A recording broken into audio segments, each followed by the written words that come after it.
Okay.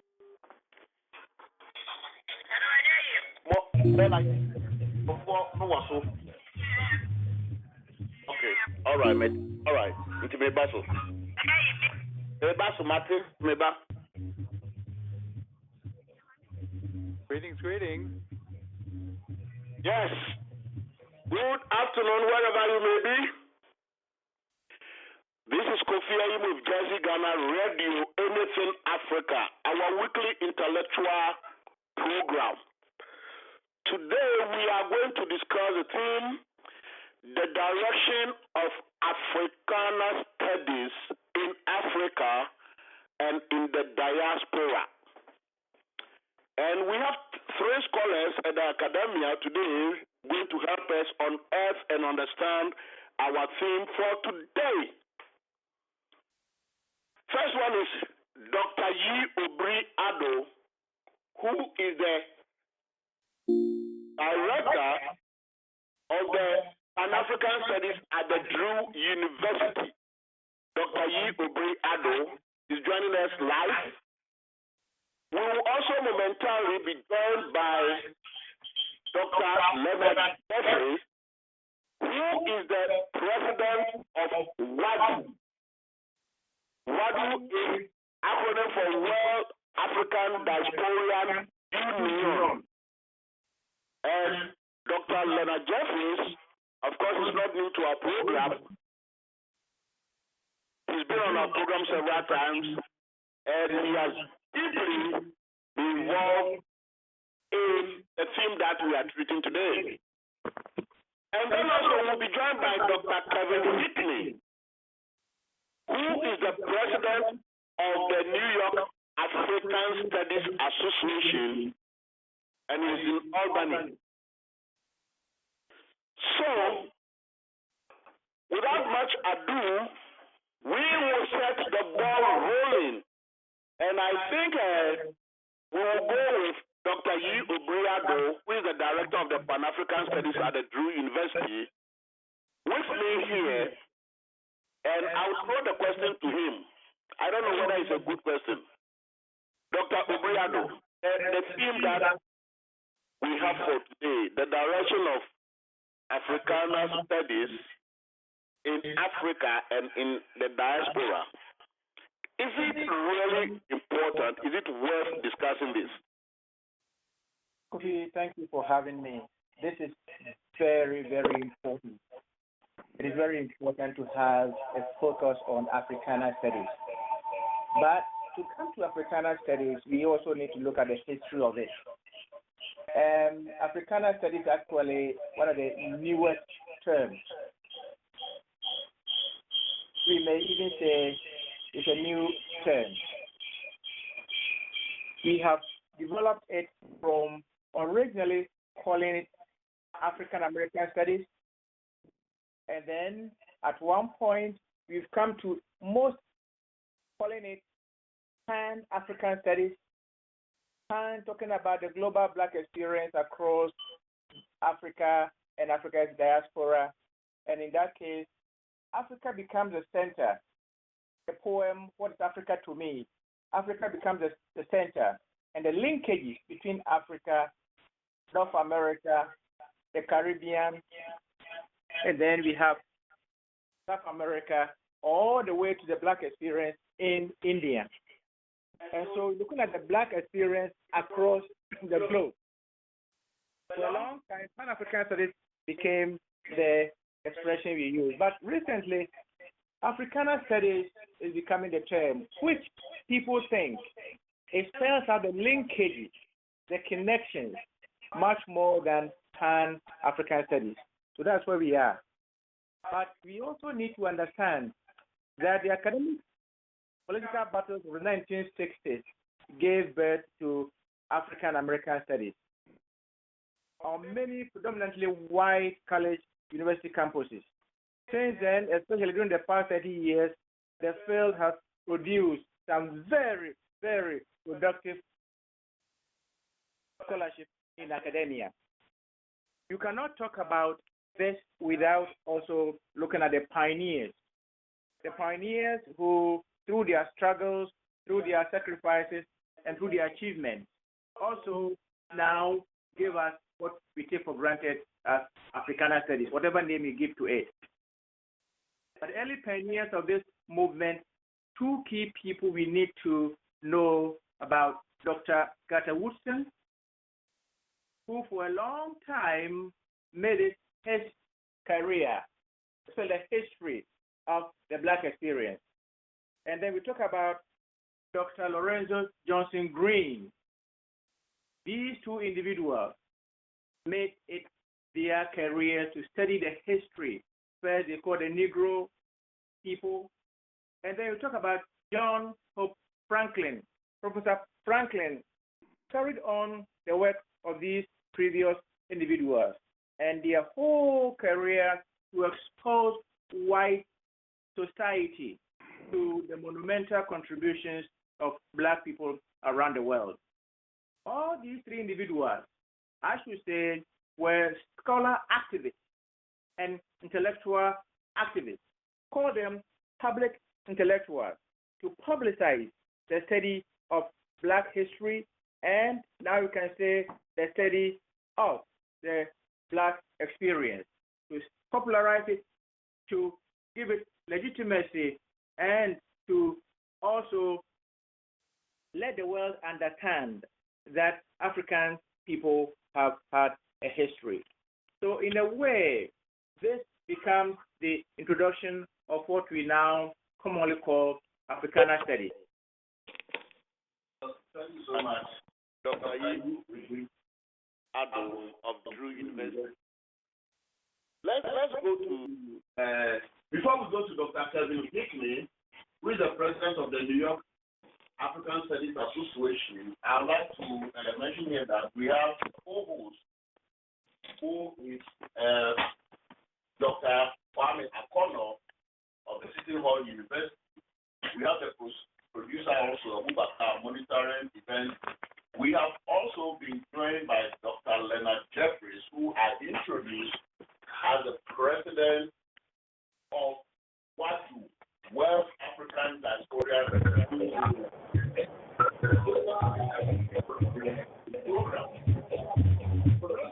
Yes.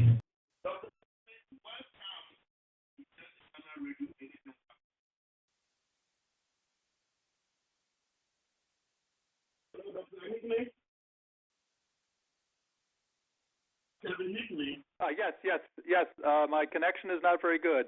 My apologies. We can hear you loud and clear, though. Can you hear us now?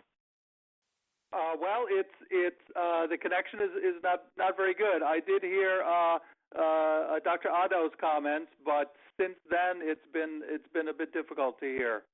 I think it's the echo. Yes.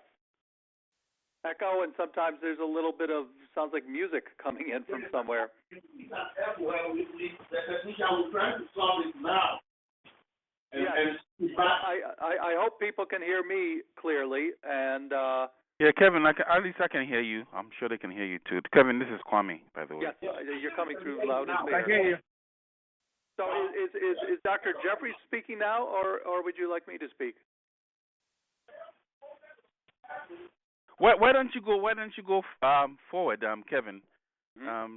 I mean, of course, I'm playing dual roles here. So why don't you go out and tell us about the direction and the future of the Africana Studies as the president of NIASA, and then of course Dr. Jeffries will definitely come in and give us. I'm on the line. So go ahead, proceed. I'm here. Okay, I'm on the line. Thank you, sir. Yeah. Okay. All right. So I should speak a bit, and then Dr. Jeffries? Yes, please. Okay, great. Well, thank you. First off, thank you very much for inviting me to this important conversation. It's an honor to be here with my colleague and good friend Kwame Akonor, and also Dr. Jeffries and Dr. Ado. And what I would like to mention is putting Africana studies in a global context. And at present, we have this rise of fascism in, of course, the United States, in Europe, and potentially in other parts of the world. And So how I see the important, or one of the important roles of Africana studies is thinking about how this fascism works. And fascism, of course, works by turning other people and other countries, other locations into a caricature of a dangerous, in many ways evil, threatening other. And so as I was just thinking here about what I might say about the future of Africana studies,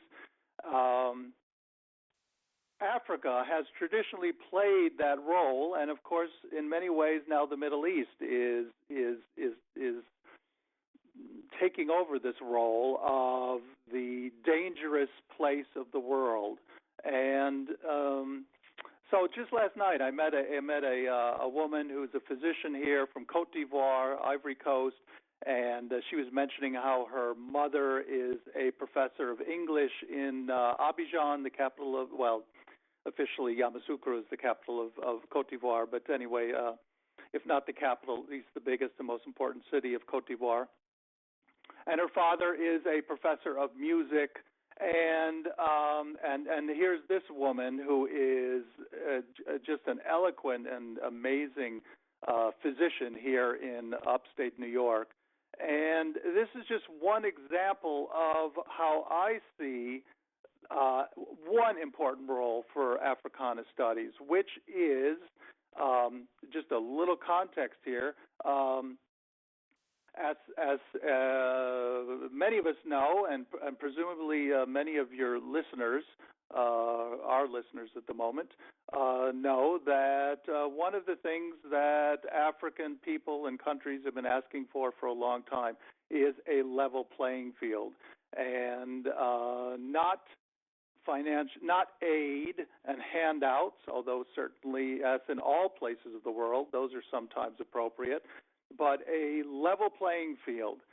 And so I see, in other words, just to give an example, economics. If you're competing against countries that subsidize the production of cotton or subsidize the production of corn or maize, then, of course, if you are doing that, producing maize or producing cotton in Africa, and your country, your government, does not have the money to subsidize those products, then it is basically impossible to compete on the world market. And so how is this relevant to what I was just speaking about in terms of this woman and the future of Africana studies and fascism? And to counter that role of Africa as being part of this larger threatening world that we need to respond to with walls, fascist rhetoric, etc., I think Africana studies needs to really emphasize the not just the history of Africa, which of course is important, but the humanity and the generosity and the love and the professionalism and the knowledge of people of Africa and its diaspora. And I see this happening in so much of African rap and so much of African contemporary literature as well as art. And I see that as a primary role of Africana studies, which is to turn Africa into a place that is seen as part of a community of world people who together not only need to address all of the problems that we are confronting, but are very capable and are very much equal partners in addressing those. And as we get that sense of a collective humanity where everyone is not the same, but everybody is equally important and equally capable, I see that as particularly important because I see right now, as we head into this century that is going to have all sorts of problems particularly environmental problems that will lead to more displaced people, et cetera, et cetera, et cetera. I see this incipient trajectory of fascism as something that Africana Studies in particular needs to address in many ways, of which one I've just mentioned. Yes, and I'll get back to you, Kevin, in a minute. But I know that definitely Dr. Jeffries will comment on this, and Reverend Obri, Dr. Obri as well, to talk about this. But the linkage between history and humanity, which is what you're talking about. Dr. Jeffries, please. Certainly, I'm glad to be a part of any serious dialogue that deals with education and its role in history and its role. And of course, we're now focusing on the significance of Africana studies. And that, fortunately for me, has been the center of my life for the last 50 years.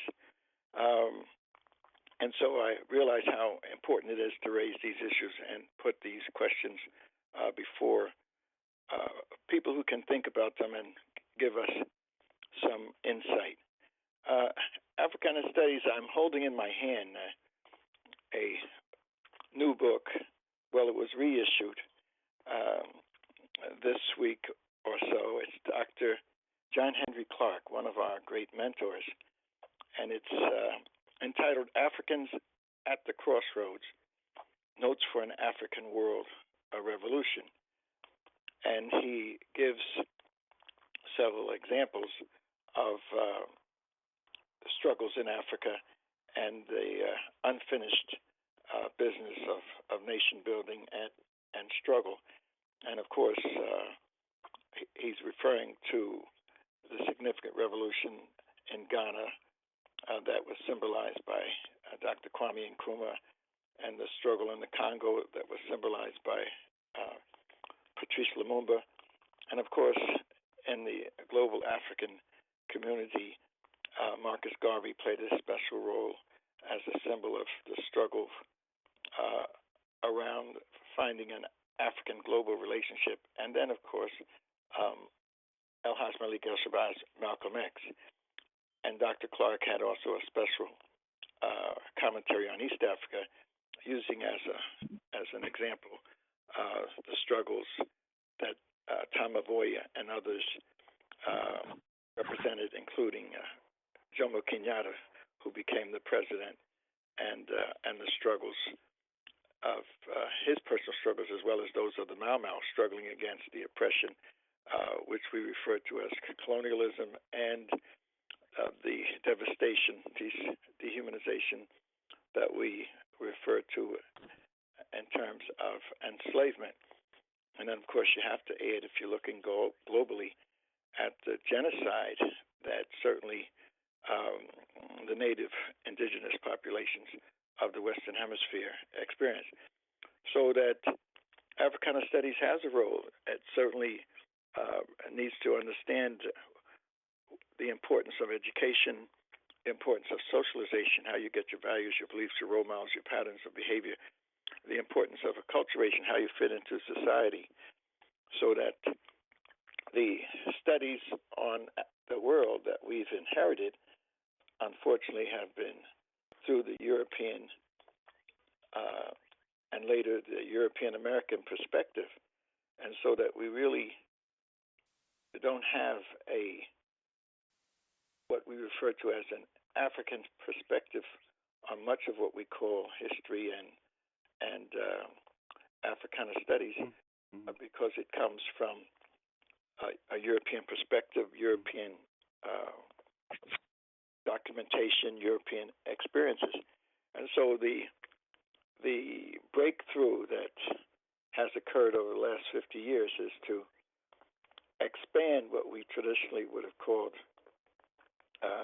African studies, and then expand it to Africana studies. But going deep into it, we're talking about what perspectives bring forth the knowledge that we're referring to as Africana studies. If you're from the French-speaking areas, then there is a a domination that comes in from the French tradition. If you're in the English-speaking areas, there's a domination of Africana studies that comes in from the English perspective, and the same would be true of the Portuguese, and certainly true of the Spanish. So there is a struggle to expand the reach of Africana studies and to get at a level of truth. That means we have to be realistic about who presents the studies. I mean, I got the first master's from Columbia University in African Studies, and this was in the 60s, 1963. And we were still not recognizing, for example, Africa's contribution to the world. And in fact, it was disguised, the contribution of African peoples was disguised with something called the Hamitic Myth. And wherever there was achievement on the African continent or with African peoples, it was not by indigenous Africans, it was by these mystical brown white people who built the cultures and civilizations that we were studying. So luckily we've come way past that, but that was in 1960. At the same time, Africans were laying the building blocks for new nations and finding a type of unity that would help them control their destiny.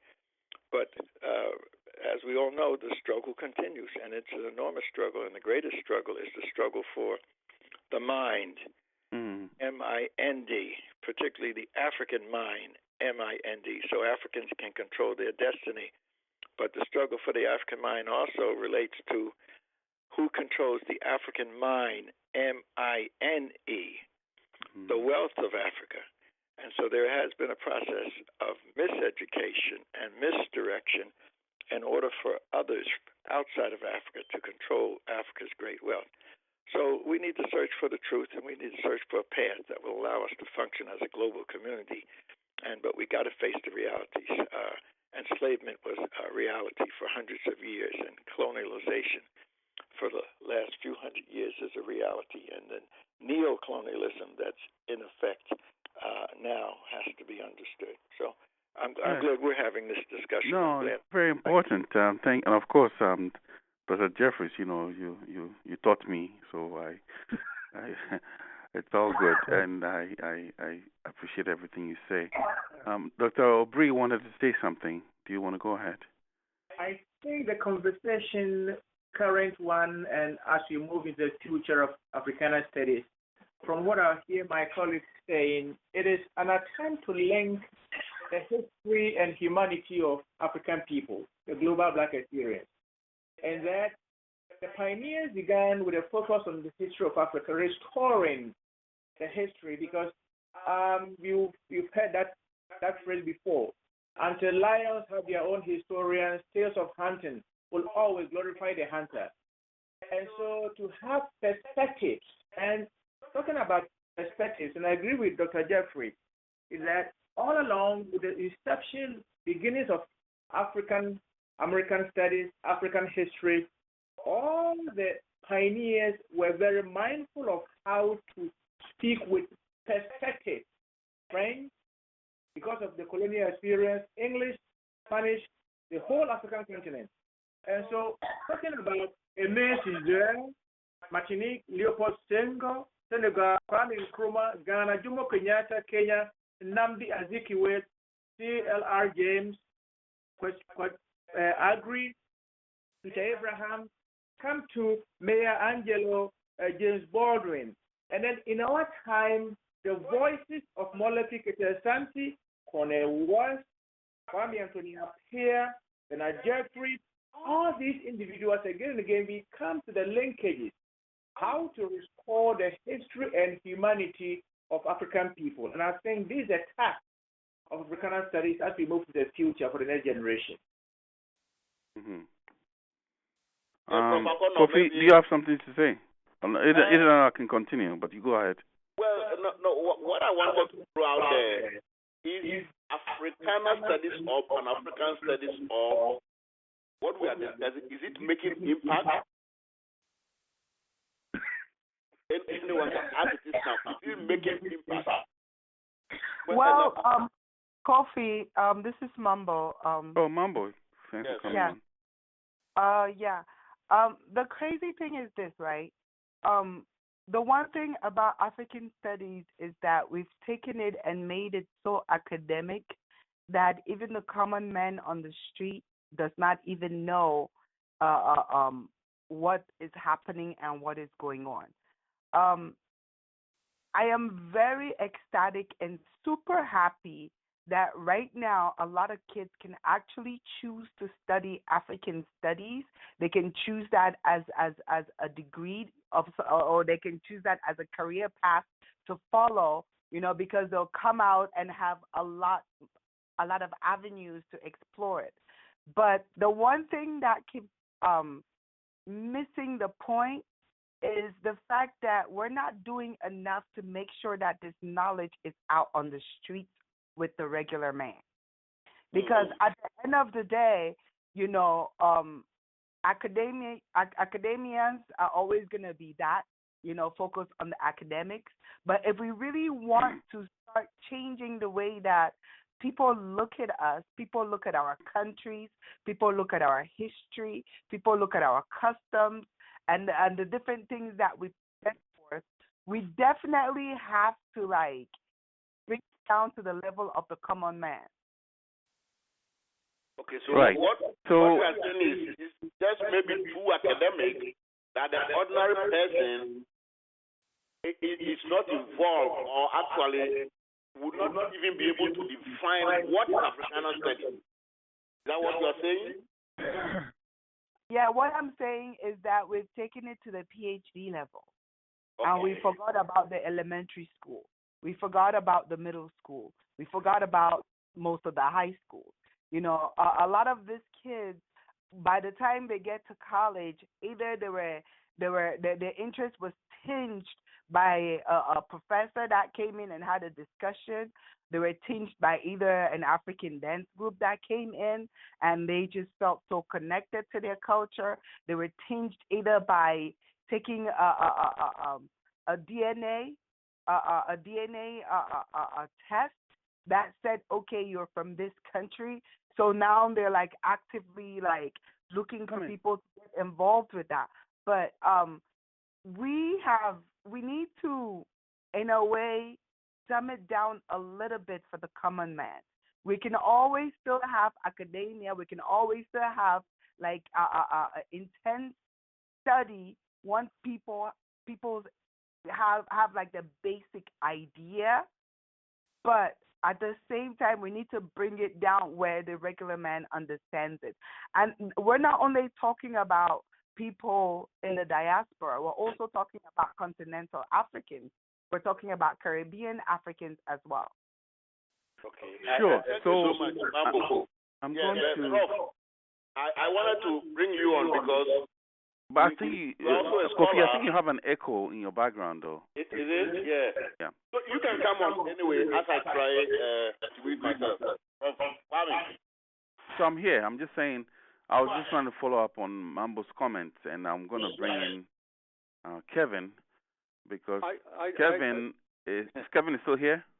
Yes, and I don't have much. Kevin takes students to Africa every year, and so I want to know his perspective. By the way, and I don't want to make this a race thing, but Kevin is Caucasian, just so you know. But African American studies is not necessarily about. But anyway, you make your case. What do you say? How do you respond?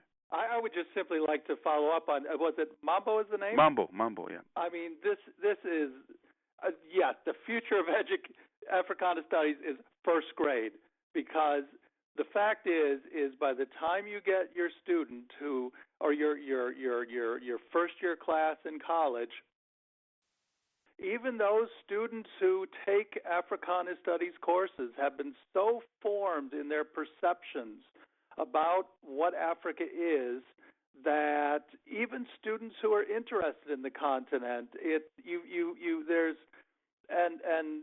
they go to Africa and they engage with Africa, and these are all really good things. But you've already got these walls and categories and divisions and intellectual structures that have been created. So, yes, the future of Africana Studies is first grade, second grade, third grade, so that we're, number one, getting a wider spectrum of people. And, of course, from my perspective, not teaching, not having taught these grades, but for me, the key focus of teaching these, say, grade school students about Africa is not so much informing them about the details of Africa, although that's important and should be a central component of what is happening, but the main focus of those years through middle school into high school is just simply making Africa a collective and important part of the world. And I think the additional point of, again, this is not my field, but certainly I have heard many comments, including just last night with the woman I was with, who's this physician from Cote d'Ivoire, who's now working in the United States. She also mentioned this, the extent to which there is still a very Eurocentric approach to education also in Africa and the Caribbean. So this is the future. If there is one future of Africana Studies, it is indeed what Mambo just said, which is, of course, in no way neglecting college and graduate work and research and all of these things, which are very important, but getting in early before, or if not before, at least while students who are 6 and 7, 8, 8, and 9, and 10, who are just beginning to form their ideas about the world and who they are and how their identity is determined or defined in relationship to other people and other places. This is the time to get in Africana Studies. And one other point I just want to quickly make, having taught middle school and high school and still spending a fair amount of time with history teachers in middle school and high school, it is one of the that's not the exact word I'm looking for, but one of the disasters of education is how history is taught by many, certainly not all, middle school and high school history teachers, which is just these lists of events that happened in the past, instead of presenting history as this is why people think in the ways they do today because of these historical precedents, so that it makes history relevant because it's what creates how you think and how other people think and how the world works today. And so that sort of two-pronged approach, getting in early, I think, is fundamental, and that is, I would say if we have one answer, it's what Mambo brought up, which is yes, grade school. So, Dr. Jeffries, Aubrey, we'll get back to you in a minute. Just hang on for a second. So, Dr. Jeffries. Yeah, I would like to participate in this part of the. Yeah, that's how I wanted to bring you in. Please.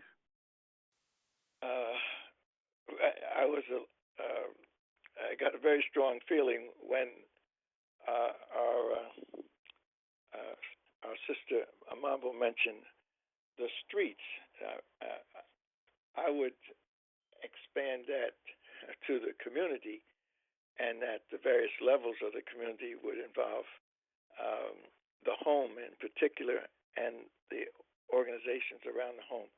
I raise that because, yes, the interest in finding the truth about the African peoples and their role in world history is an academic exercise that begins with scholars and then in the university setting.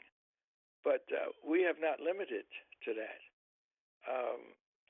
We actually, in the 1980s, I was asked to be a part of a group of people evaluating the curriculum of the state of New York from K through 12.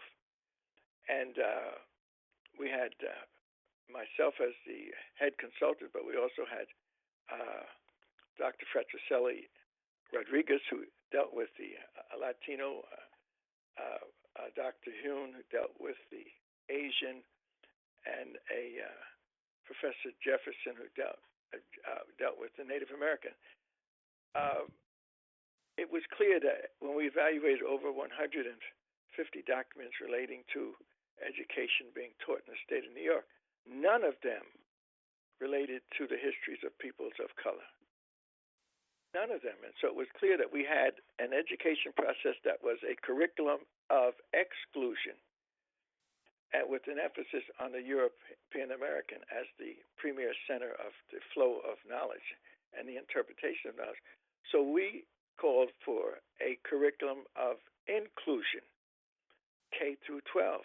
And this was submitted to the New York Board of Regents, and it got approval, and another committee was put in place of outstanding individuals to implement the process. But because we were talking about the role of Africa as the fountainhead of human development, the origin of humanity in Africa, the evolution of humanity in Africa, the cradle of civilization in Africa, and Africa being at the forefront of the new national development and the future, because it was so African-centered in terms of the truth that is the world, there was a fight against it. People did not want to have exposed the role of Europeans in the destruction of African peoples and control of African peoples and Native peoples. People didn't want the role of the church, particularly the Pope, involved in setting up this destructive process of what we call conquistador colonialism. People didn't want to deal with the role of our religious traditions, which are built around ethnic interest. And so, for example, there's no evidence whatsoever that any ancient Hebrews in the Abrahamic tradition and our Judeo-Christian Islamic tradition had anything to do with building any pyramids. But because we have scientific knowledge and historical data on who built the pyramids and why they may have been built, the myths and legends that we pass off as knowledge and are ready to kill for it, those myths and legends have to be countered by the truth. And so I had an encounter with Mayor Koch, who wanted to find out what I was saying and what I was doing at the City Council of New York. I told him, I have your tips, Dr. Jeffries. I have the tips of that. And I told him he should come up to the office. I have the hundreds of thousands of books in my offices here. And he said, oh, no, that would be a media event. And so I said, well, I'm not sure I want to come down to your office. In fact, I'm not sure I want to meet you because until you're prepared to give up my pyramids, I don't want to have any contact. He was kind of shocked, and he went away for a couple of days to Honolulu. He called me, and he said, let's meet. You can have your pyramids back. And so we met, my brother and the father of Congressman Hakeem Jeffries, my younger brother, and he rolled down a big box of books. I rolled down a big box of books, and we went down to Koch's office and laid out the truth.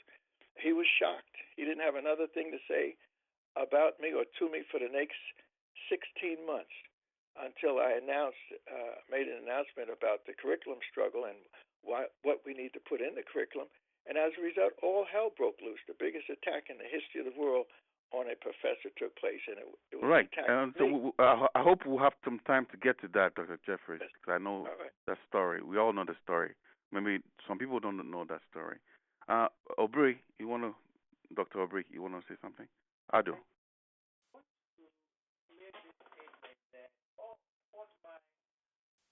We can't hear you. Yeah, hold on. Siddiq, can you get him? Can you get him on? Hold on one second, because there's a mute button here on him. Let me see. I can hear you. You can, but we cannot. Siddiq. Hello? Yes, go ahead. Now you're okay. Yes. I think it comes down to the relationship between power and the production of knowledge. And again, as Dr. Jeffrey says, that when it comes to Africa, it looks like as if our humanity was first negated. There's nothing Those can come from Africa. Even Zimbabwe ruins were discarded as people coming from outside to build it. And so, for me, the task of restoring through African voices, and by Africa and the diaspora, restoring our history, our humanity. No one is going to do that for us. And so the focus of Africana Studies is future. And I agree, it has to be public. It has to begin very early. It doesn't have necessarily to academia, but at the same time, it has to be done by us. No one is going to do it for us. Because again and again, power has dictated and dominated the production of knowledge, who studies what, and when, and how.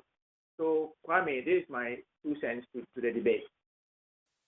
I think that's very important.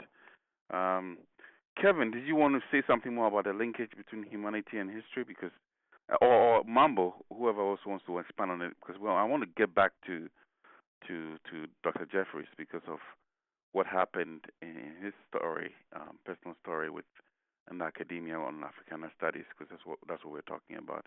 I think it would be important for us to hear from him. But in any event, if you have anything else to say before we move on, because we have some time. Mambo, does Mambo have anything? Mambo there? Yes, I'm still here. Yeah, do you want to say something else or? Like the only way that we can definitely bring it back onto the streets is by doing what they did in Bedford-Stuyvesant in the 80s.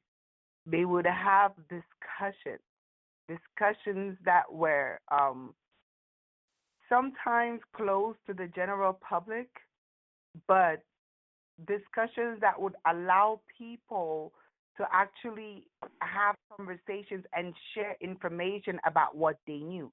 Because you have to remember, in the 80s, we didn't have Google.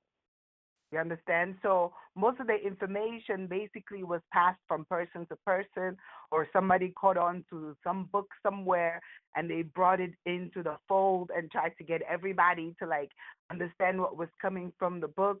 I mean, we had several stores here in Bedford-Stuyvesant where you could actually walk in and buy books on African culture. And of course, those stores have since been replaced with 7-Elevens and whatever big chains run across America. But at the same time, the search, more and more people want to know more about Africa past what the media is telling them. So it becomes now our duty to take it one step further and go into the school, and actually take some time out to talk with the kids that are in the schools. Because most schools, if you come there, most elementary or middle schools and high schools, and give them information and tell them that you have information that you would like to share with the students, more than likely some of the history teachers will open up the doors for you. We who have this information, we should not just relegate it to, I have to, I teach at this university, or I'm doing this lecture over here, but take another step beyond, because there's a hunger for the information out there. It's just not being met. Right. Kevin? I'll just add a very quick point, which is, I think, a very good example of something that can be used with a great effect in everywhere from the early grades right up through graduate level is, and I presume everyone is familiar with this, perhaps not all of the listeners, the Nigerian writer Adichie. Her full name is Chimamanda Ngozi Adichie. But if those listening want to Google it, you don't need to remember her name. Just put in The Danger of a Single Story, which is a TED Talk. And anyone listening to our conversation who is not familiar with, last I looked, 10 million hits on The Danger of a Single Story. This TED Talk is worth watching many, many, many times. And anyway, I bring it up as an example of what we could call as African knowledge or intellectual production, doesn't really matter what we call it, but the point here is that here is a talk that is not just about Africa, but is about the identity of everyone in the world. And I think this is a key point that, in addition, as Mambo said, the importance of bringing in knowledge and information to all levels of education, including the early years. But for this to become more than just something you learn and forget, it needs to be something that then students in second grade, in fifth grade, in eighth grade actually then use as a tool for their own self-definition and or understanding of, for instance, what it is African American, or what it means to be Caribbean or African, etc. And so, in addition to that knowledge, there needs to be it needs to be incorporated into students' own intellectual engagement with themselves and the world. And so I think that is a key thing here, and that Africa is producing so many interesting things, to repeat myself from earlier, in terms of art, in terms of rap, in terms of literature, including talks like Adichie's Danger of a Single Story. And so essential here is not just exposing students to this information, but then guiding them in, okay, now take the ideas in whatever it is we're looking at, let's say Danger of a Single Story, and now incorporate some of those ideas, some of those key words from Adichie's talk into your own essay about yourself and your view of the world. And this is then how we are going to help create understandings of ourselves and others that are going to be more open to Africa, as one example in what we're talking about at the moment, Africa and its diaspora. So anyway, anybody listening, don't know that, take a look, listen to many times Adichie's Danger of a Single Story. Thank you. Yeah, you are listening to Jesse Ghana Radio, Anything Africa. And we are discussing the direction of Africana Studies in Africa and also in the diaspora. We have with us Dr. Hickney, who is the president of the New York African Studies Association. And thanks, Dr. Hickney, for at least recognizing my book during your last year's conference in Manhattan. And also we have with us Dr. Leonard J., who is also, people may not know, he's a chief, an stool chief in Ghana with the stool name Nana Kwekuduya Ajimai of Agogo, who is not new to this program, and of course he's not new to Africa. He's been everywhere.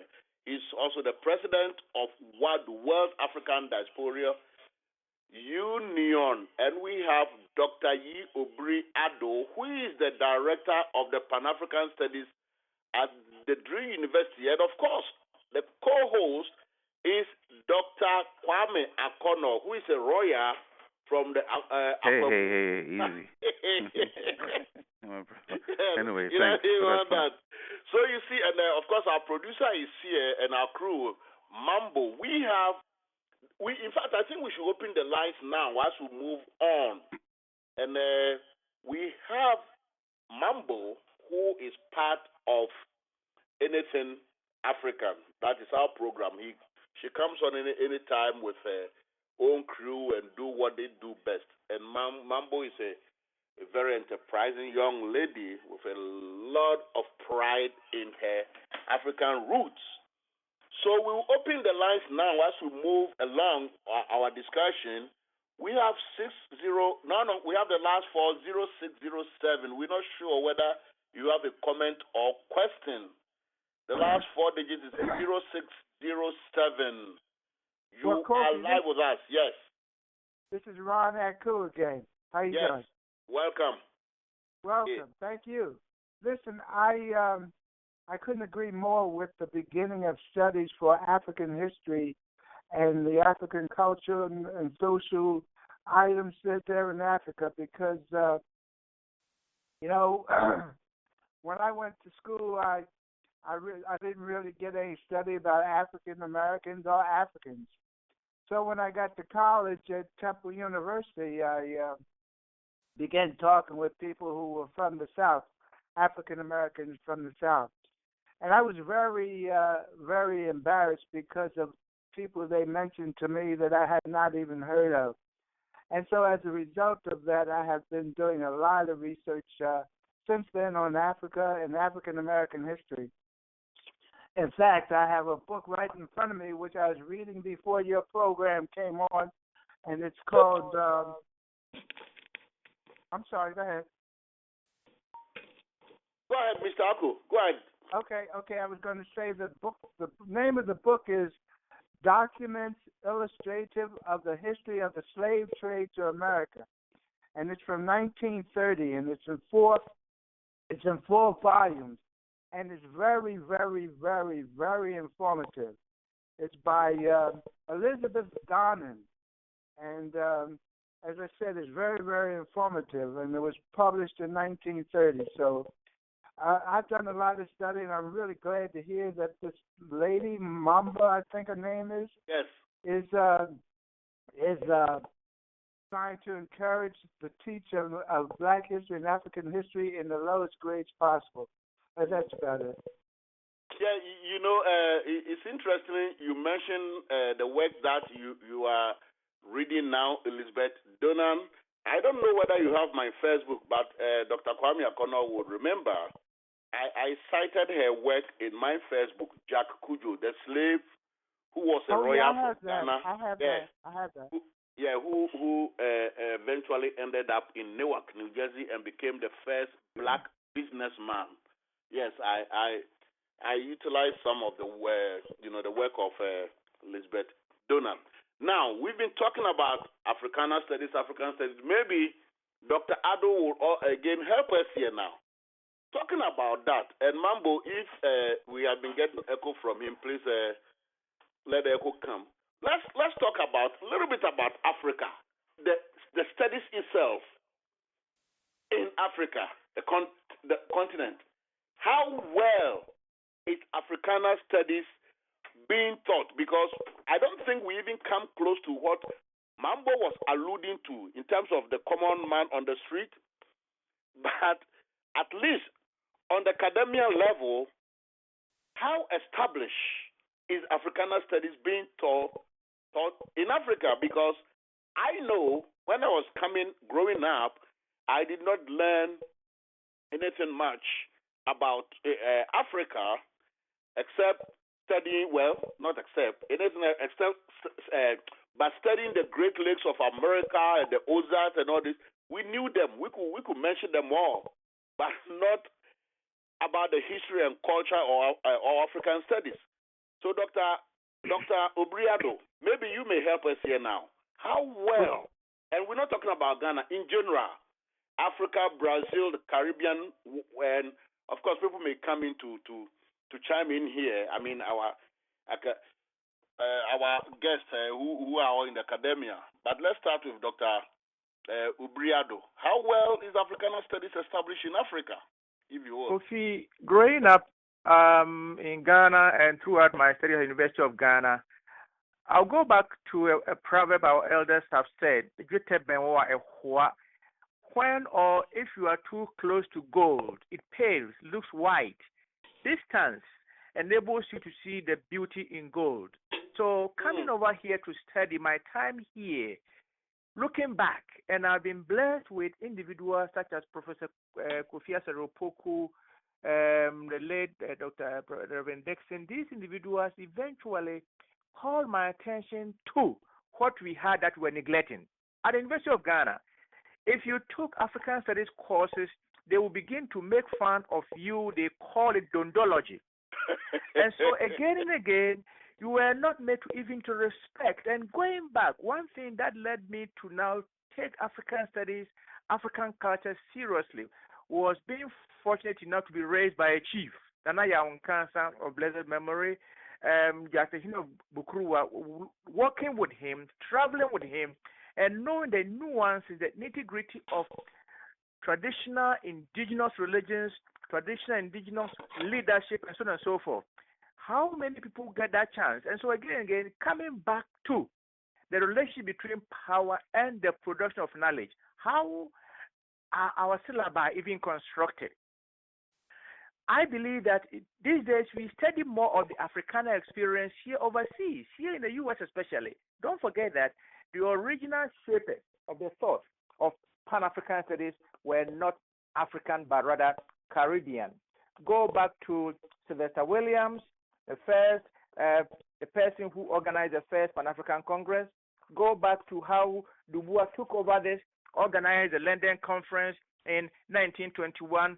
Go back to how eventually, 1945, the inspiration from W.B. Du Bois to say that take African history seriously, and his inspiration to Kwame Nkrumah and George Padmore, joint secretaries for the Manchester Conference. Eventually, Jomo Kenyatta was there. So again, the inspiration has come from North America here. And so Africa, we may have to catch up, even though that is the mother, the origins. It looks like we have neglected because we are too close to gold. It pales. That's my 2 cents. Please, Kwame. No, I hear you. And this is where I'm going to give the big question to our mentor here, Dr. Jeffries. So you got into a lot of heat with your speech upstate, because obviously knowledge is about theories, predictions, describing, and so forth. And the whole thing was to sun people over this and the other people. You want to tell us a little bit more context, so people don't know about this whole story. They might not know, but I think you stand enough to correct that story since this was about you. Well, certainly, I appreciate this whole discussion. I was shocked when our brother mentioned the work by Elizabeth Dunnan, which is a reworking of a Carnegie Corporation research on slavery, and it's a 4-volume, very few people would have access to that. So we're talking about a deep history of what slavery was all about and the documents relating to that. So that was a pleasant shock that someone would mention it and would be at this level that we're discussing. Education is the key. Without education at the various levels, you can control your development or the development of your family, your community, or your ethnic group or your nation. And so the development of education can be at several levels of development. Certainly, it's introduced at home. My first teacher was my mother, so I learned about Africa and African culture and history before I went into the public schools, and then it was reinforced when I was in the schools. But then when we had a chance and an opportunity after, well, it's interesting. I graduated Lafayette College, where Dr. Poco spent many years, and then I won a Rotary Fellowship to go to study in Europe, international affairs. And I didn't pick Paris; it was too big. I didn't pick Brussels. I went, or even Geneva. I picked Lausanne. It was a little town with a historic university. It was an abandoned cathedral and an old castle. But anyway, while I was there studying international affairs, in 1959-60, I met Africans because there's so many Europeans in Switzerland. I was running after Africans when I saw them, and as I ran up to the different brothers, "Brother, who are you? Where are you from?" And his response was, "Je suis français. I'm French." And wait a minute, this guy didn't look too French to me, but But Dr. J, I think what I'm trying to get at is the theory of Africana studies, because you got into some kind of heat about giving a theory. Unless, of course, if you don't want to talk about it, that's fine too. No, but I don't But mind. I want to get to the theory because that's Yeah, I'm saying the mind of Africa, particularly over the last 500 years, and particularly over the last 200 years, and definitely in the last 100 years, has not been prepared to deliver for Africa, because that mind has been dominated by the European perspective on the world. And until we constantly work at that, we won't be able to produce what we need in terms of education at whatever level. Do you still stand by that theory that you proposed? I had no theory. I was dealing with the explosion of information on the world. But that's what I want you to share with our listeners, really. But the explosion of information on the world, I was trying to tell you. No, but I want you to share it with other people. I know what you said. Say what I need to say, and I need to say it in my perspective and the way I want to say it. That in 1959, when I met all of these fellows who were African, who were not being developed in terms of understanding Africa, no matter how brilliant they were, it floored me. But I did go to Paris, and I did meet Dr. Cheikh Anta Diop and his mentor, Alioune Diop and Madame Diop, that had Présence Africaine, a place that was publishing African research and developing African scholars. It was on the Rue des Écoles, near the Collège de France and the Sorbonne. And here you had these Africans working on this enormous truth about African peoples, and that explosion of information in the 40s and 50s is what we are dealing with now. It hasn't changed. It hasn't changed at all. Yeah, you're right. It hasn't changed. Yeah. And a person like Dr. Cheikh Anta Diop, one of the greatest minds that we've had, fought his way out of the French education. He grew up with a Muslim education, and then he was a radical Marxist-Leninist. But he became a serious Pan-Africanist when the importance of educating, controlling this explosion of information that's needed for education. And so I was standing on his shoulders. I was not standing on an ice people, sun people theory. I was standing on the scientific information that a Dr. Cheikh Anta Diop and the other scholars put together, that there's one origin of humankind, and it is in Africa. That's right. And it doesn't start 6,000 years ago. It goes back 6 million years. And if you're talking about modern humanity, you're talking about 200,000 years ago. This is the scientific information that has put the centrality of African peoples in the truthful development of the world. And that's why there was an explosion of information. We can mention Cheikh Anta Diop, but we certainly have to mention the whole consciousness of Marcus Garvey and the brothers from Trinidad and Tobago like Padmore, and W.E.B. Du Bois, who was the grand man of the Manchester Conference in 1945, where the forces came together economically, politically, and culture to lay the foundations for an African revolution, controlling Africa's destiny. And so we need to understand that history. Diop was not there. He was just coming out of Senegal into France. But who was there? As you mentioned, W.E.B. Du Bois, who had been for decades working on scientific studies of the human family and pulling scholars together. He worked on the Pan-African conferences. That's right. Early on, before World War I, and then during World War I, and he continued into the 20s, and then he was the granddaddy of the process of Pan-African conferences, so they made him the leader of the 1945 Manchester Conference. But who was his secretary?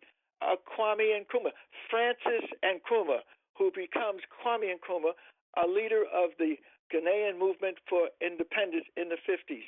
And so you have to see the relationship of the Padmores, C.L.R. James, Ross McConnell of Guyana, who was at the Manchester Conference, Paul Robeson, a tall tree, one of the greatest multi-geniuses, artist, athlete, lawyer, graduate of Columbia University and Rutgers University. Who was there? Marcus Garvey's family. Who was there? Ross McConnell from Guyana. And so who was there? Azikiwe. Who was there? Jomo Kenyatta. And so it wasn't just a Caribbean or African-American affair. Kenyatta was there.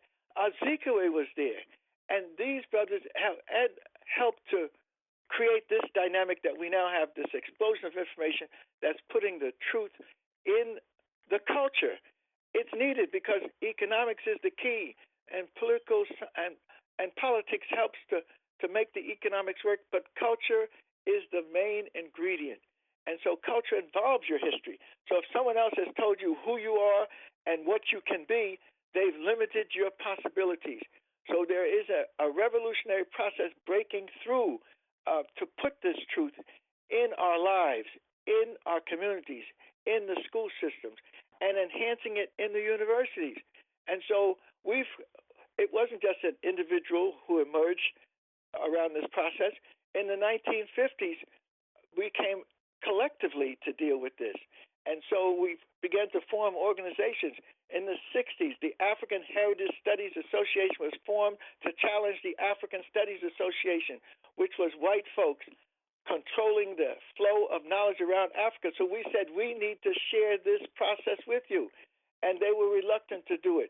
And so we told them in 1969 at their conference in Montreal that we will set up, since you will not allow us to participate in the African studies phenomena at an equal level, we will set up our own association, the African Heritage Studies Association. Right. And so there's a phenomena.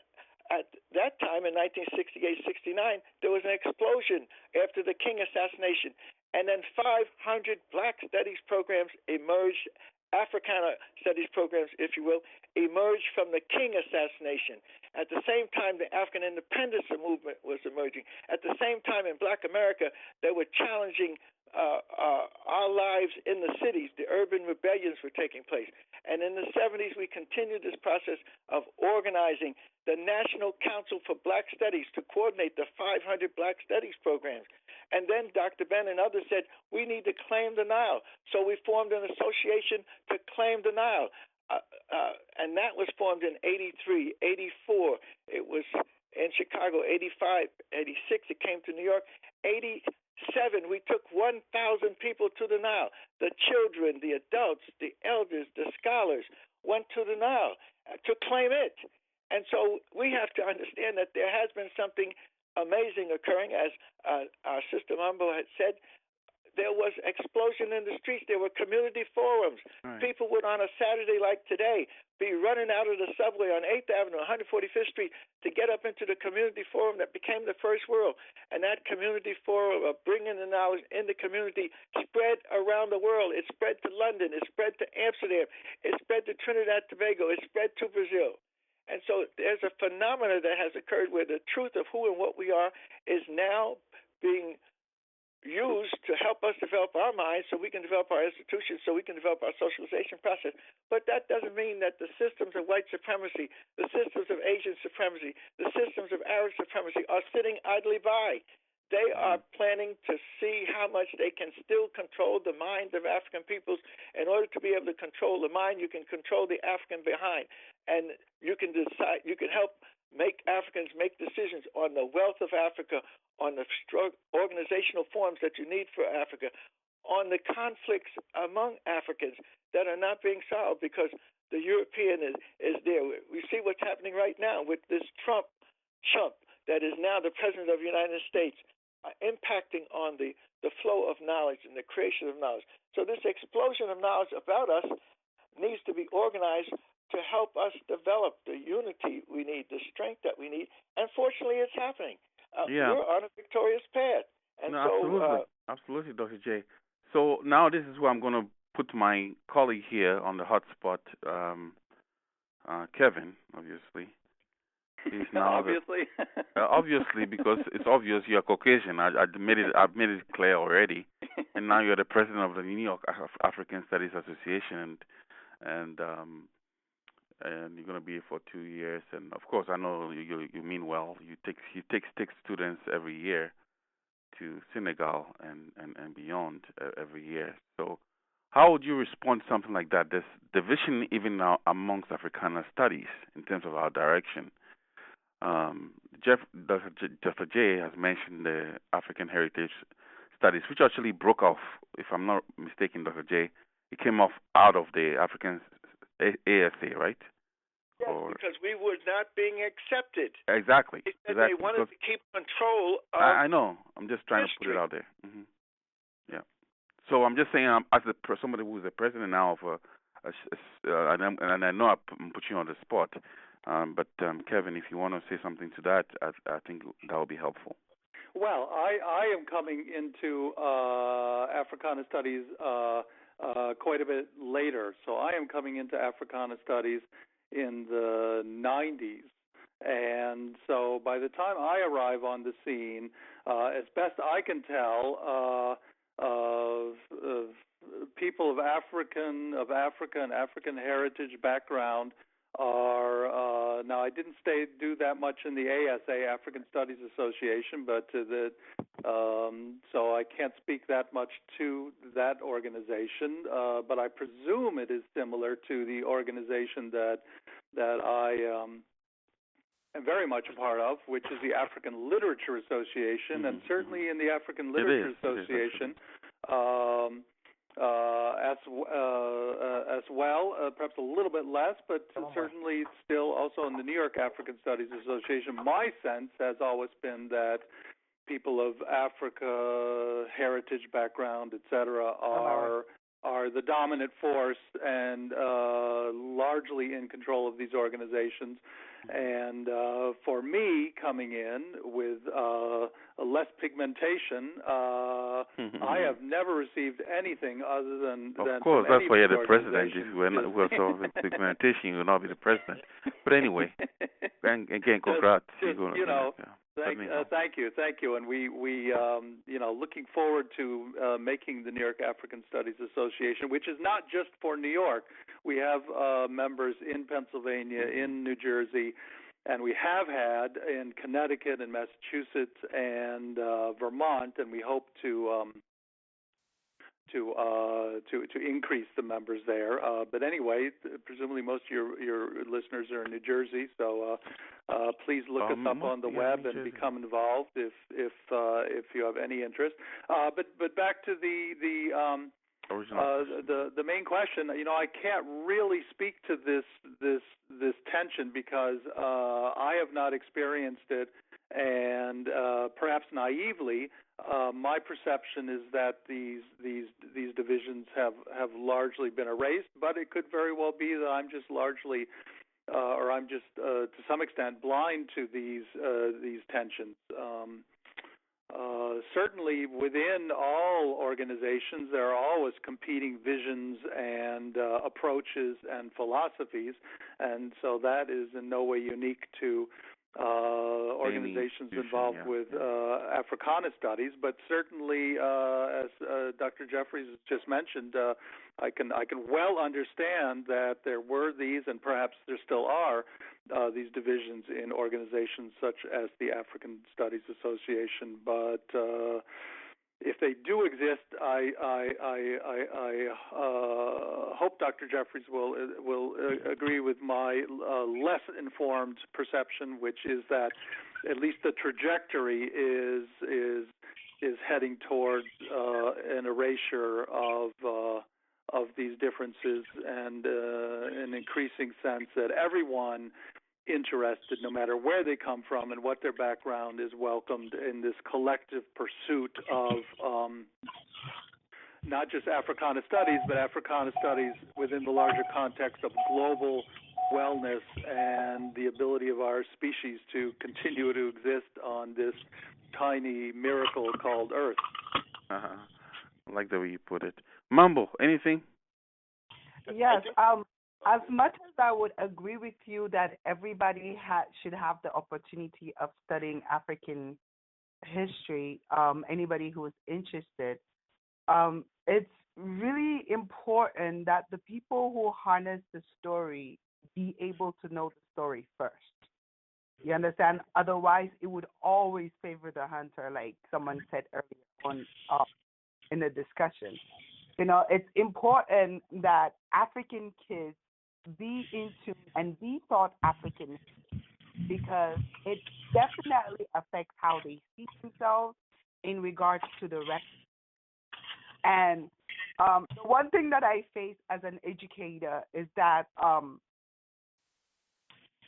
being somebody who is not necessarily tied to an institution, but somebody who goes from one institution to the next. I get faced sometimes with the how would you say I get faced, well, I should say I get invited a lot by schools that are predominantly white looking for African history and African culture, as opposed to schools that are predominantly black. Yes, that still exists in America. But at the same time, I am blessed by the fact that I come from a background where, my grandparents insisted that I know my, and not only that, but I also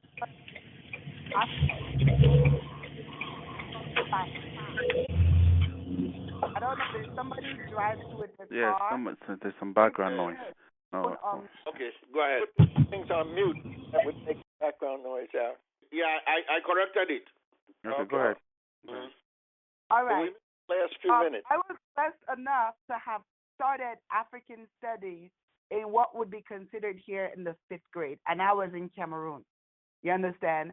And it's not just something that was not available, it was there. And then on top of it, I went to a missionary school that was started by a white missionary, and they had African studies there as well. I went to a high school in the South of America, and I was blessed enough to meet with Professor Juanita Simmons, who I think she's running the Africana Studies at Virginia Tech right now, who took the time and took she took the time and invested her own money in not only making sure that I was well versed in most of the different African countries and their histories, but also made sure that students from my high school went to Africa. And some of them actually, after they graduated high school, moved there. And I was also blessed to have gone to a school like Mercy College, where there was an African professor whose mentor was Kwame Nkrumah. So, my journey into African history is unlike many other African people or people from the African diaspora, because of the fact that it was something that was implanted early, and then as I grew, just nurtured and continued. And this is something that also made me go back and want to do the same thing. And I feel like all of us that are having this discussion right now, all of us that are listening right now, we need to make an effort. All of us need to make that effort to make sure that we're telling our stories, to make sure that our kids understand our stories. You understand? Because, in this global world, when you look out into the entire human race, there's always one group that's always bending over to the other group, and that's that African group. You understand? And that, in a sense, is something that comes from not having the information of self. So it's great that everybody is interested, but we also have to make an extra effort to make sure that the people who are the history know the history. I think Siddiq wanted to chime in. Siddiq, is that right? As we continue to open the lines. 973 409 6422. You are listening to Jersey Ghana Radio's Anything African, our weekly intellectual discourse. And we have with us Dr. Kevin Hickney, President of the New York African Studies Association, Dr. Leonard Jeffries, or simply Dr. J, or Nana Kwekudia Ajimai, who is the president of WADU, and Dr. Yi Obri Ado, who is the director of the Pan-African Studies at the Drew University. Unfortunately, he had to leave because he had some prior appointment, but we actually suggested he comes for 30 minutes, and he stayed more than 30 minutes, so he had left. But the lines are open now, 409-6422 for your questions, comments on anything Africa. And of course, we would like to thank our host.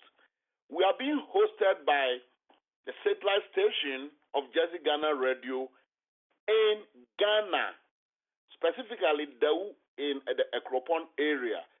They are monitoring us. They are pushing the buttons.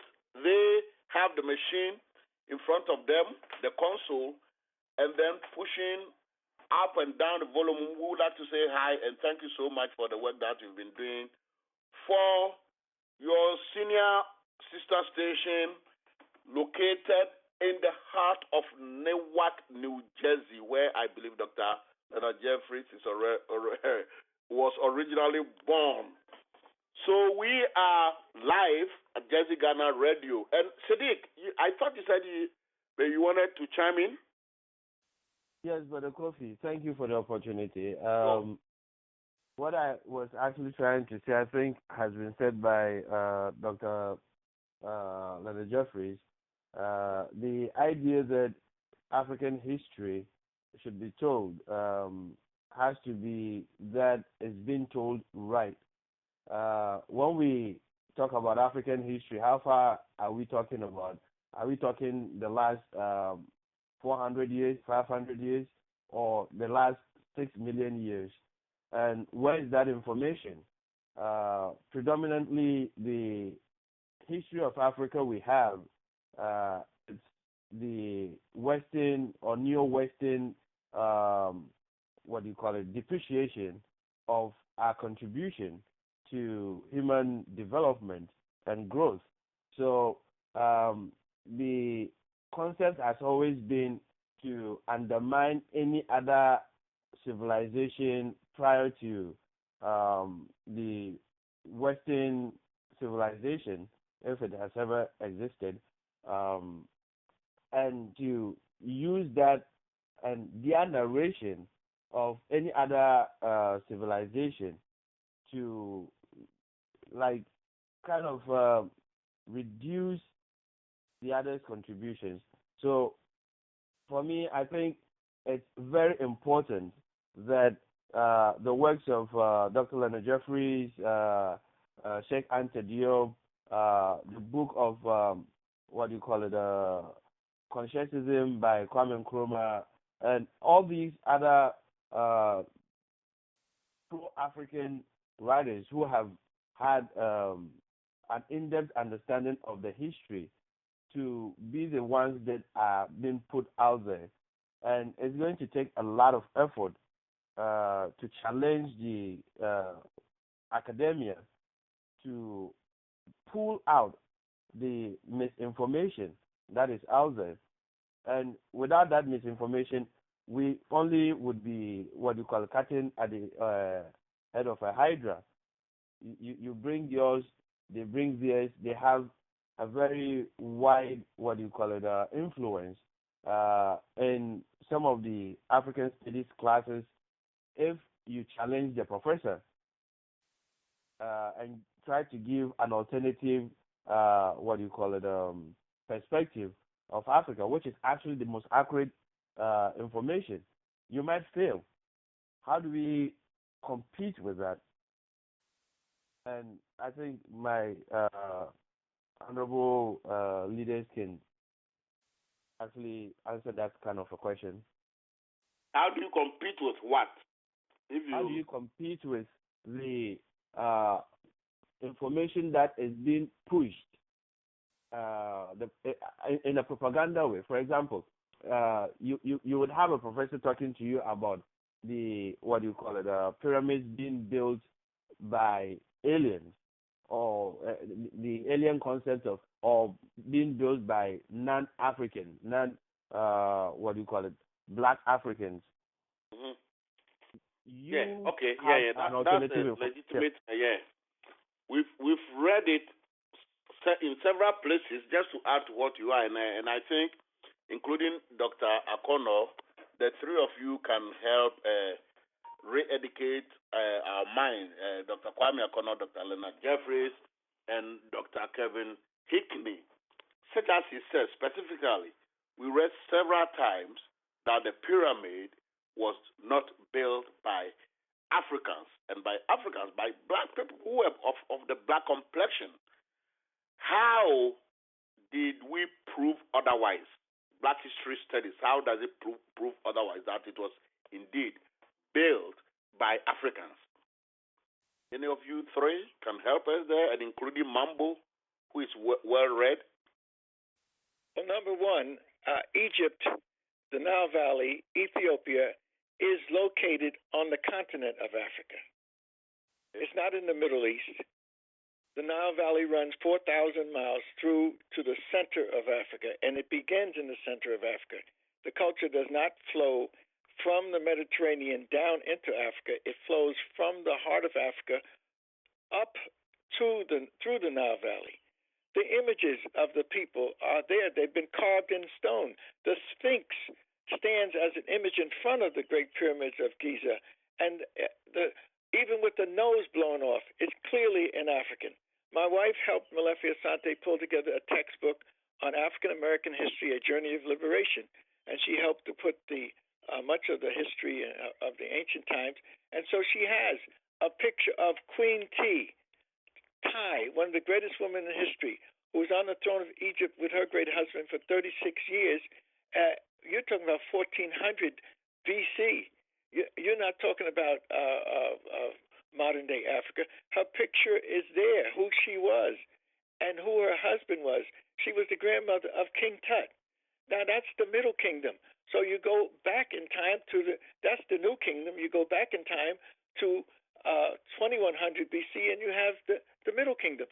The Africans carved the images. They weren't carving the images of European. You go back into the Old Kingdom, and the images of who was there. So we've been bamboozled by thinking that King Tut is white, that Nefertiti, who was brought in from Mitanni to join the royal family, was a part of the African tradition. She was not. She married into it as a diplomatic marriage. And so, fortunately, these works are in a textbook. And when we took the textbook to Brazil, the vice president of Brazil said, we need this type of textbook in Brazil. And unfortunately, though, the company, People's Publication House, has gone out of business. So we need to find another publishing house that can produce this type of textbook. Well, 973-409-6422. We are discussing the theme, the direction of Africana studies in Africa and in the diaspora. And we have our scholars here, very well-learned scholars here. It's no joke. Dr. Kevin Hickney is the president of the New York African Studies Association, and he's in Albany. Dr. Leonard Jeffries, a.k.a. Nana Kwekudia Ajiman, is the president of WADU, World African Diaspora Union, and Dr. Obriado, who had to leave, is the director of Pan-African Studies at Drew University. And of course, we have our quiet, cool, and collected co-host, Dr. Kwame Akono, who is a professor at Seton Hall University, and then our hard-working producer. Now we have we have someone on air who wants to chime in, and the person's name is Dr. Yamba. Dr. Yamba, please, you are welcome to Jersey Ghana Radio. Your question and or comment. Yes, good afternoon. Just a comment, just to thank Jersey Ghana Radio for a wonderful expose of African history and Africana studies. Clearly, the individuals you have on the panel, that what you've done today, it's something that many of our young people should be listening to. Those of us who have experienced this situation where when I was growing up, there was no such a thing as African studies, not even in Ghana where I was born. And many of us had to come to Europe to learn our own history and then go back and build on it. So what you have exposed today is something that I would encourage our young people to listen to, and I'd like to commend you and those who are part of your panel. But clearly, we have to tell our story. While it is okay for others to learn it and teach us, at the end of the day, it's part of your soul. And so when you learn your history, it's part of your DNA. And therefore, my comment simply is to say, great job, wonderful job, and keep up doing the wonderful job. Every Saturday, it keeps us informed. Thank you very much. Well, thank you so much. Dr. Zachary Yamba was at some time, not sure now, the longest black college president in the U.S. I'm not sure about the record now, whether it has been broken, the longest, at Essex County College. He retired, and virtually he has to be dragged back. He was recalled. He retired, and after he was recalled. That's the point. He was recalled to come. So as we speak now, I don't know about tomorrow. He is currently the interim president again at Essex County College. I have never heard anything like that. But you know how I refer to Dr. Yamba? Just two things. The only person who's African that I know who has a street named after him, yes, and who has a building named after him. Just think about it that way. And then you know Dr. Yamba. So Dr. Yamba, we appreciate you. Thank you so much. But you know, all these things didn't come about, because of what I did individually. And clearly, Dr. Leonard Jeffries, an idol, a colleague, and he has been there paving the streets in Newark during the riots, after the riots, and he's really been speaking truth to power. That's right, all the time. Thank you so much, Dr. Yamba. Yes, I remember a quote that, oh my God, Dr. Clement Price said when Dr. Yamba, when he retired, there was an event at NJ Park in his honor for him, and it was packed. I happened to be invited there by Dr. Yamba. We were very few who were invited. I think we had Mr. Asuma Banda to come. At that time, it was, I think, Professor Mills was the president of Ghana. I think so. He came on behalf of the government of Ghana, and Dr. Clement Price said there was an image. He said whilst he was speaking on a pre-recorded video that, and I quote, the college that Zach built, and he was referring to Essex County College. And I have remember that at the back of my mind all these years, the college that Zach built. And I think in 1995, when the Africana Studies Department was officially established at the Essex County College, the school invited the king of Asante, Tumfuo, come. And to get the king of Asante, the king of Asante to come with his entourage, well, Dr. Leonard Jeffries is a chief at Agogo, so he knows what it entails. So Dr. Zachary Yamba, we thank you at least so much for at least we are encouraged and we know that people are listening. But Mambo, our sister Mambo, said something.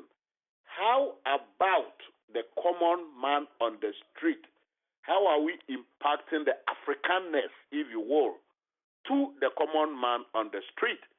Because you look, in fact, Dr.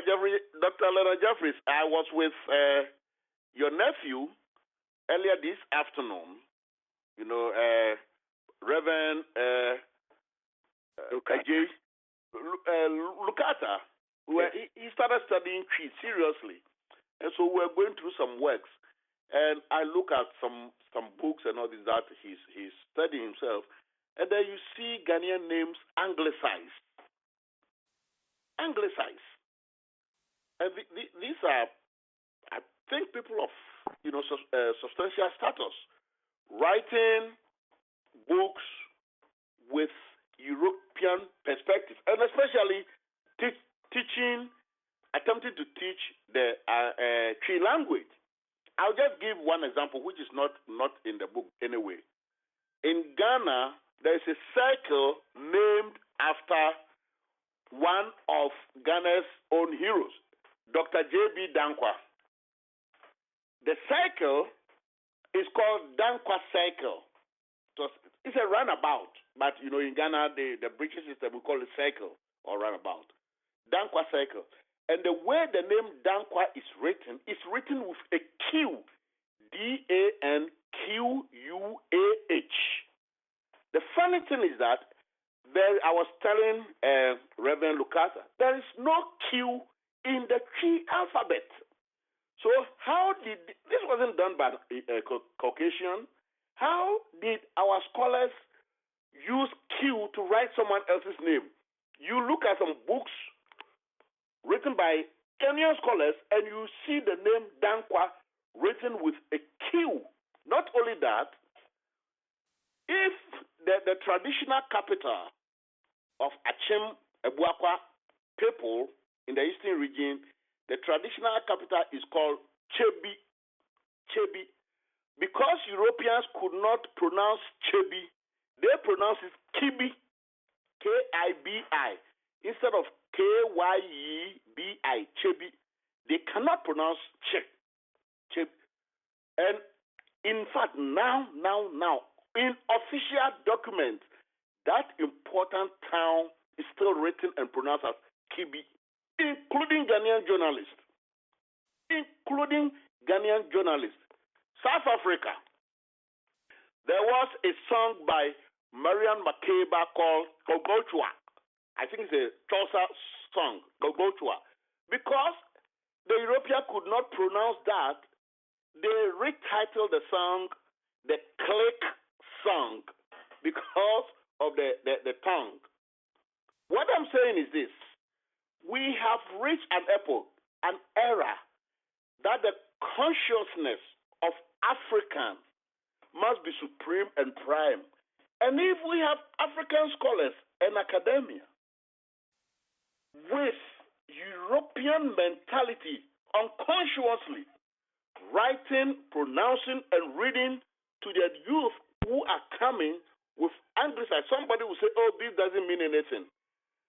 But don't you think it has impact on our overall perspective of the role African people have played in world civilization? Someone should come on, please, to help me here. Well, I would like to take hopefully helping you out, yes, but not specifically addressing your topic, which is to go back to the question about the Nile and the pyramids, etc. Mm-hmm. And my take on that would be a little different, which doesn't mean the original comments are not valuable. Indeed, this is just adding, I think, another aspect to that question. Sure. And for me, a key word here is conversation. And so when I talk about the dynasties and the role of the pharaohs and all of that, my focus is the role of those cultures in the creation of classical Greek culture and ideas. And so there I see that importance of which is what I emphasize more. It's not so much what Africans achieved, although that's important and is part of what I do. It's more that Africa has been in conversation with the world all along. Of course, we're all familiar with Hegel's "Africa is no historical part of the world" in his philosophy of history, Vorlesungen über die Philosophie der Geschichte, and so of course Martin Bernal has his Black Athena 3 volumes, and so I think in addition to pointing out race, which of course itself is a construct, that is a story that is becoming hopefully weaker and weaker, since race is in itself a story imposed upon a biological continuum which has little to no empirical evidence. Not to get off onto theories of race, but if you look at medical conditions that are more prominent in certain communities, it of course has really nothing to do about skin color / race, but of course geographical location. So, for instance, sickle cell anemia is not just, of course, coming out of Africa, but also parts of the Southern Europe, Mediterranean, into parts of the Middle East, where skin color is different, but same evolutionary forces were at work in terms of dealing with, in particular, of the 5 malarias, Plasmodium falciparum.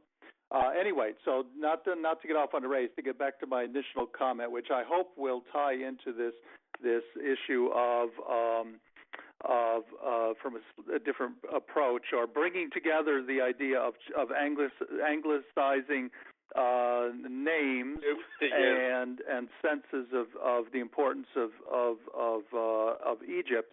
My own focus is how the extent to which Classical Greek, which of course then goes into Roman, which is seen as the root of European thinking and its supposedly superior philosophies and culture, etc., the extent to which those came out of Egypt, which is, to somewhat repeat myself, important in 2 main reasons. Number one is, of course, the importance of intellectual, cultural production on the continent of Africa, but also very important in that sense of Africa having been in conversation with the world, cross-pollinating ideas with the rest of the world, to break down this idea of this erroneous idea of purities.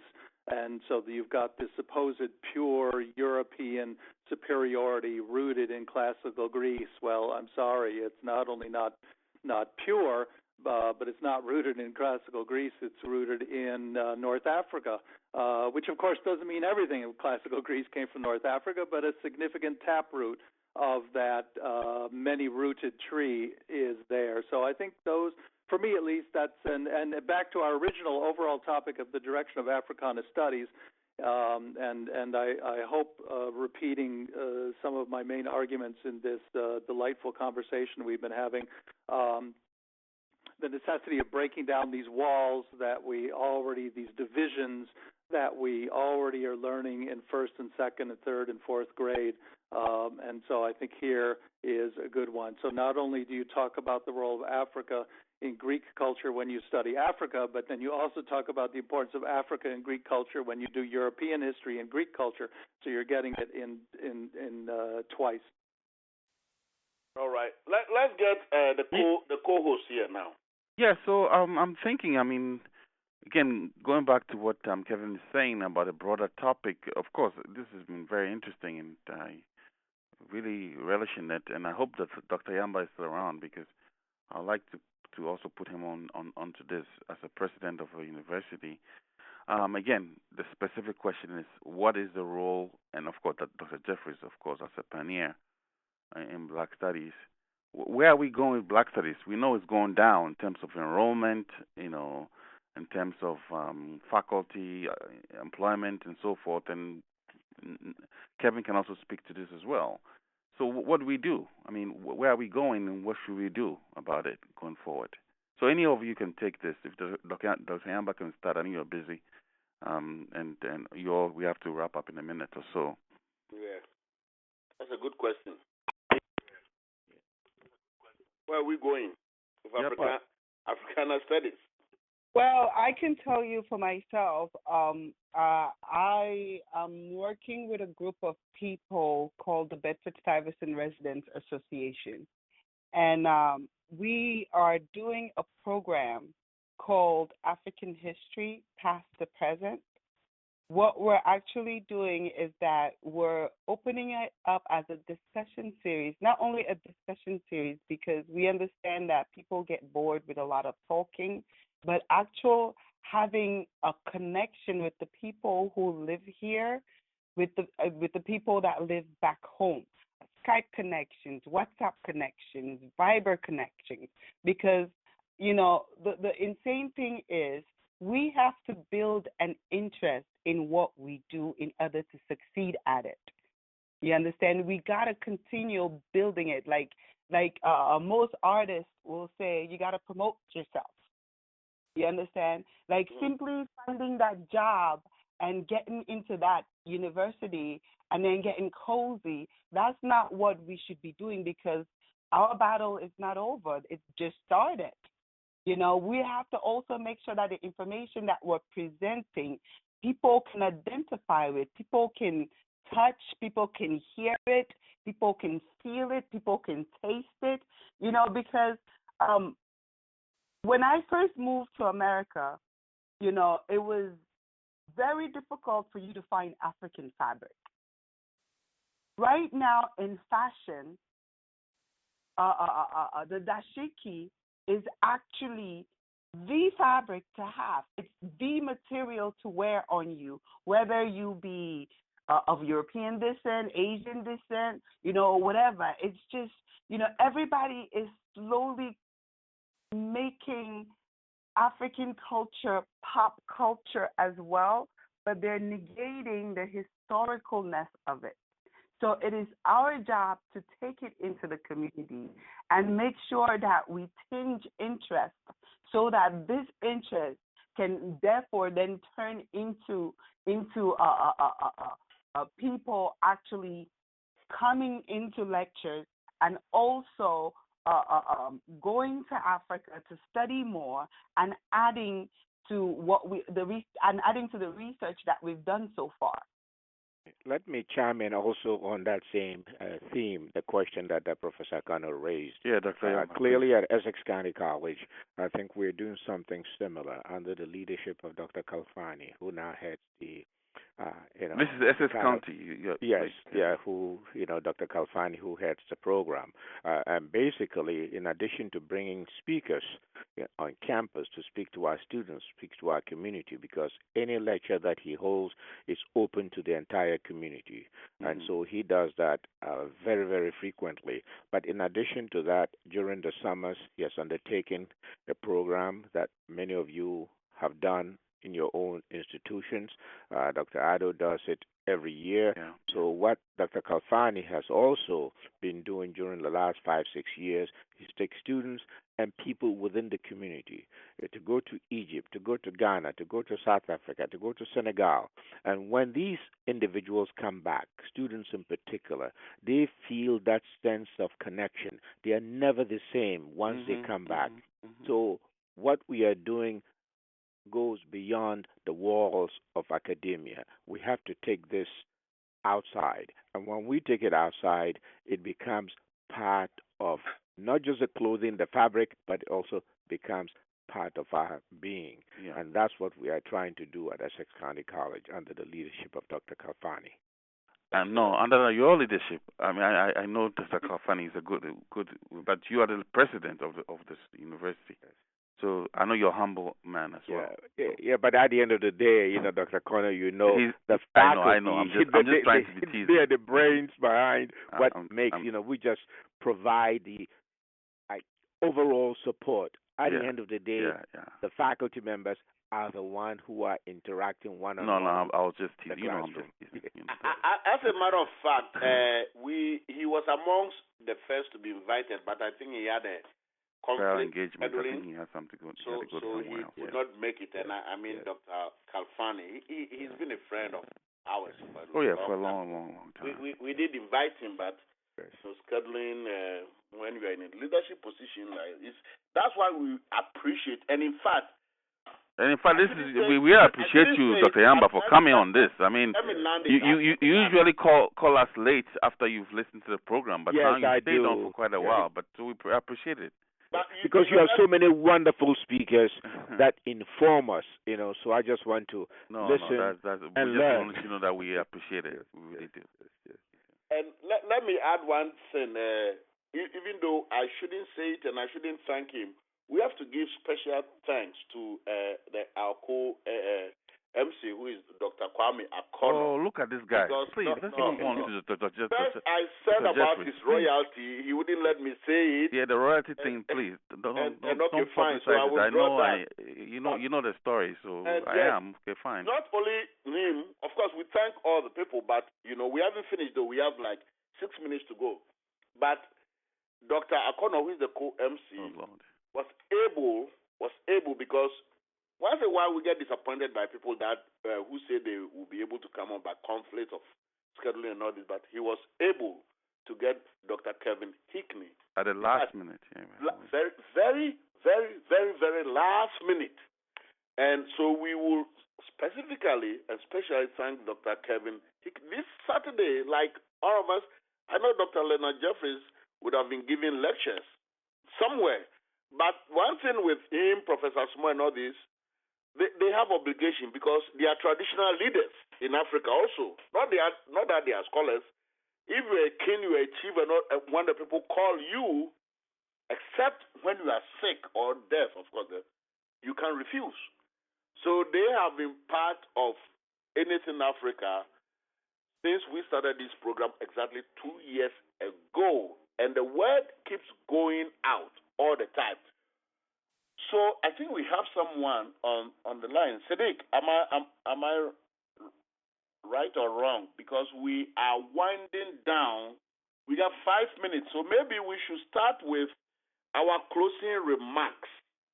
Dr. Jeffries didn't speak yet, and maybe the closing remarks will be fine. Yeah. So Dr. Leonard Jeffrey will have the last. And then Kevin too, and don't forget. Yeah, yes. So let's start with Mambo. Our sister Mambo, please. We got 5 minutes to go, so give your closing remarks in a minute or so, not more. I'm very thankful and happy that we decided to have this conversation on this topic today, because it's timely, it's necessary, and it's something that we need to definitely bring out to the forefront. A lot of times, because of who we are as Africans, with our humility and everything else, we tend to not want to big up our achievements, but we have to realize that our students need it as a roadmap to go higher. And for them to go higher, we have to be out on the street doing what we need to do to make sure that they understand who they are, that other people respect the contribution that their forefathers have had in the world history, because a lot of times people they have conversations about who the richest person is, but you never hear anybody mention Mansa Kankan Musa. They talk about, amazing structures, but they assimilate our structures to alien beings as opposed to the actual people that are on the ground or who had the foresight of putting it together. So we have to get into the habit of not only celebrating our music, celebrating our clothing, celebrating our spiritual senses, celebrating who we are, what our contributions are, and inviting people to come and take part of it and recording it so we can pass it on to the next generation. So I'm extremely thankful to be a part of this panel this afternoon. And I'm very grateful that you guys have the opportunity, to chime in because it's a topic that's very passionate to me. Thank you. Let's go to Ako. He's still on air with us. I'm not sure if he has Yes, I'm still here, Kofi. I won't take much of your time. Yes. I just tried to present the fact that I am so happy and so blessed to get the opportunity of studying more about Africa and the relationship to this country. So I always thank you for having this program, and I try to pass it on to other people that I meet. Well, thank you so much. Let's go to Dr. Kevin Hickney. Yes, well, I will. It's been a great pleasure to be part of this robust conversation and on this important topic, and I am honored and humbled to be a part of it. And I will just leave this conversation with after my thanks to everyone, including Kwame Akonor, who called me up today to be a part of this, which I thank him in particular for that. Thank you for coming. Appreciate it. Well, thank you. My pleasure. But my final word for the direction of Africana Studies is robust conversation. So I think that is the direction we are heading. We need to head as a collective enterprise, which is conversation. Robust conversation. Robust conversation. That's what has to happen. OMC, would you have something about robust conversation as your remark?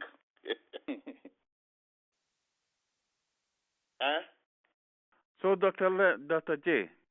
Yes, well, certainly I want to thank all of you for pulling this activity together. As you know, I move around the world, and I'm involved with a lot of organizations, institutions, personalities, and people, and this was wonderful. I want to congratulate all of you, Madasi P. Have the President Zachary, join us. Yeah, that's a magnificent. Now that he's put a gem and raised a gem in the heart of my hometown, Newark, New Jersey. My mother actually went to the school. One of my childhood buddies, Dr. Spellman, who lived across the street from me, I inspired him to go to Africa in 64 because I had been in Africa 61, 62, 63, 64. And he was a professor. He had been a professor for 48 years at Essex County. So Essex County is a part of me. And so for you guys to bring the Presidente on. The whole president himself. That's wonderful. Thank you, Dr. Yamba. And thank you, Dr. J, too. You're also a legend in your own field. So just so you know that as our tradition demands, we go to the producer to give the final, very, very final closing remarks. He thanks people, not the host. No. So, the host. Producer, go ahead. Don't forget to thank the Ghanaian station that hosted the Jesse Ghana radio station. Go ahead. Definitely. I want to say thank you to everyone who has been with us today, especially Dr. Leonard Jeffries. Enormous amount of information and education. We're very grateful. We want to thank you on behalf of our listeners and both those who are on the radio with us now and those who would also go to YouTube. Jesse Ghana Radio has a YouTube channel to listen to it. We thank you very much. Professor Kevin, thank you. We really appreciate you being with us, and with the organization you had, we hope that we can work with you in the very near future to come up with robust conversations that are worth our audience and presence. Thank you, Professor Kwame Akonor. You always show me how to ask questions. I really appreciate you being with us as always and giving us an opportunity to share. Kofi, enormous. Mambo, lovely. Always loving you being here with us and giving us your wide spectrum of understanding of what being an African is. and to the station in Ghana. I want to say thank you. I know Professor Obiri is not with us right now, but whenever he can hear us, I want to say thank you for coming in and then sharing with us. And we know we took more than we asked from you in time, but we also know that you appreciate the fact that we share knowledge when it's necessary. Thank you all, and may God bless you. Have a great weekend. Yeah, that's it. Thank you, Sadiq. And with that, keep your sleeves on. Summer is very hot and winter is very cold. We will catch up with you next week. This is Kofi Ayim, Dr. Kwame Akono, and our hardworking producer Sadiq Abubakar saying ciao for now. Thank you.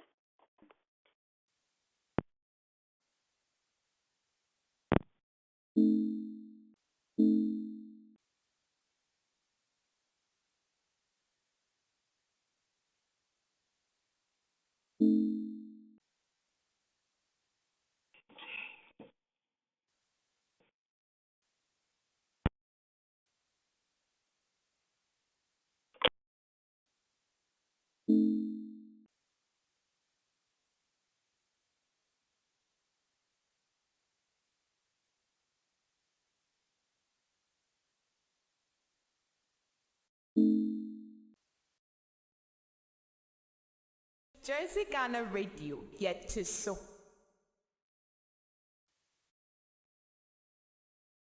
Jersey Ghana.